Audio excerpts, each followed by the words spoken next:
দর্শক এই মুহূর্তে রংপুর থেকে সরাসরি যুক্ত হচ্ছেন প্রতিনিধি মাহমুদুল হাসান।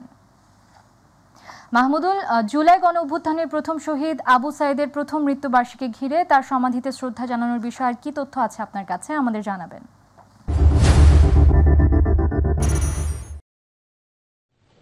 জি আমাতুল, যেমনটা বলছিলেন যে সকাল থেকেই আপনি জানেন যে একটি অজপাড়া গ্রামের শহীদ আবু সাইদ, যে ছেলেটি বৈষম্যহীন একটি বাংলাদেশ গড়ার প্রত্যয় নিয়ে এই যে গণ আন্দোলন, বিশেষ করে কোটা সংস্কার পরে বৈষম্য বিরোধী আন্দোলনে পুলিশের গুলিতে গত বছরের এই 16 জুলাই বেগম রোকেয়া বিশ্ববিদ্যালয়ের সামনে বুক চিতিয়ে দিয়ে বুলেটের সামনে কিন্তু আসলে পুলিশের নির্মম বুলেটে নিহত হন শহীদ আবু সাইদ। তার আজকে শাহাদত বার্ষিকী, প্রথম শাহাদত বার্ষিকীতে সকাল থেকে আমরা দেখেছি যে নানা শ্রেণী পেশার মানুষ তারা কিন্তু শ্রদ্ধা নিবেদন করেছেন এবং আমরা দেখছি যে প্রথমে আমরা দেখেছি যে জেলা প্রশাসন, পুলিশ সুপার, এরপরে কিন্তু আমরা সাধারণ মানুষ, বিশেষ করে আমরা দেখছি যে জাতীয় নাগরিক পার্টি, জাতীয়তাবাদী দল বিএনপি, বাংলাদেশ জামাতে ইসলামী এবং এবি পার্টি সহ নানা শ্রেণী পেশার মানুষ কিন্তু আমরা দেখেছি যে শ্রদ্ধার সাথে শহীদ আবু সাইদ, যেহেতু যে বৈষম্যহীন একটি বাংলাদেশ গড়ার প্রত্যয় নিয়ে যে আসলে যে আন্দোলনে যে আন্দোলন, অর্থাৎ যে এই আবু সাইদের রক্তের বিনিময়ে অর্জিত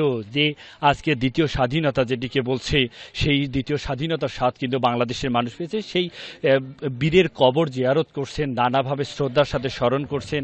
আমরা বিভিন্ন রাজনৈতিক ব্যক্তিদের সাথে কথা বলেছি, বিভিন্ন সাধারণ মানুষের সাথে কথা বলেছি। তারা যেটি বলছেন যে জুলাই বিপ্লব সংগঠিত হয়েছিল, আবু সাইদরা যে স্বপ্ন নিয়ে জুলাই বিপ্লব ঘটিয়েছিলেন, সেই স্বপ্ন কিন্তু এখনোই অধরায় থেকে গেছে। মাহমুদুল, আপনি থাকুন সেখানে, আমরা পরবর্তীতে আবারও আপনার সাথে যুক্ত হব। দর্শক, রংপুর থেকে সরাসরি যুক্ত ছিলেন প্রতিনিধি মাহমুদুল হাসান।